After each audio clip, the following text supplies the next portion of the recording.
यानी पुत्रके सिदी फजमली मान आई केसु पाम खरा तितक तब अनि सिदगी अमा फानबा आई लै कोनसिन हौरगे काना दong मानद्रे इपा इपा सु हाके चानाबा मिट से उइथरगा नुशिने तेम जलगे I'm on a sugar crash, I ain't gonna fucking cash. Maybe I should take a bath. Come on, fucking free to have. I'm not only just a ninja. Mama is a cat, the Kalino. Hey, my Taba! No, my do the give Tama Sierra Masielaga Zantra Sab the Hapadi. Lighting up the sun in hair! I'm on a sugar crash, I ain't gonna fucking cash. Maybe I should take a bath. Is how long behind the say? I get heck for the Yaura, but my the Yaura. Is how long I got so high the night said, Tama Abba, Aduna is say, so say, is how long do we have it? Is how long do we?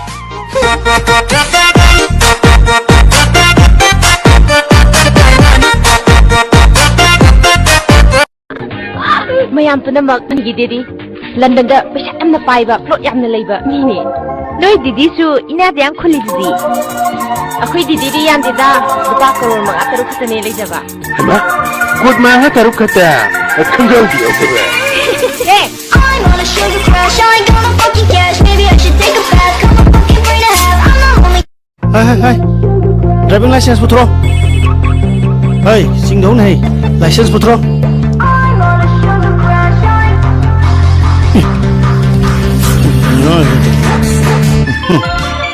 Indo ram ni long dang. Oh, so. Tam thuk ko. चले मिले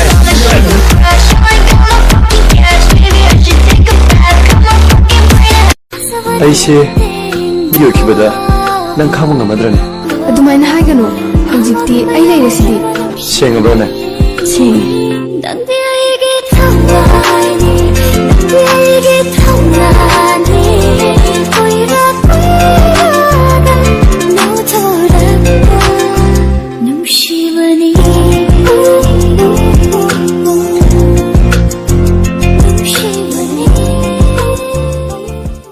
Mai nung de chong thau chong tharani na ising de chong thau chong tharani na karim ta ki bide na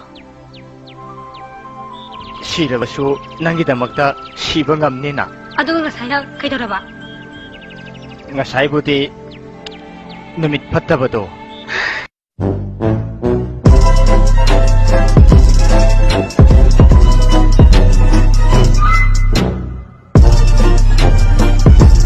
Galan no ini ne.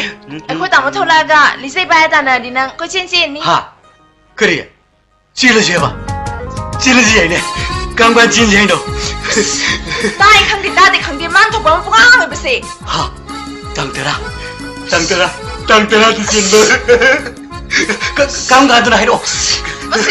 Kamu tadi tang tera no. Saya mau mami besi. Ha, mami ba. Tang tera lagi. Mami ba.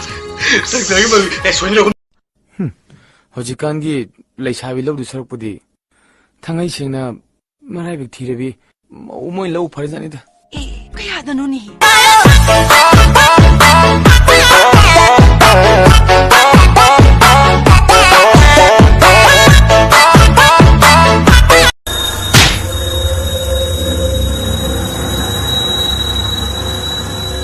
nupi ngang da khut thaya des nang khangde aji thaban nati keno ngakuni keno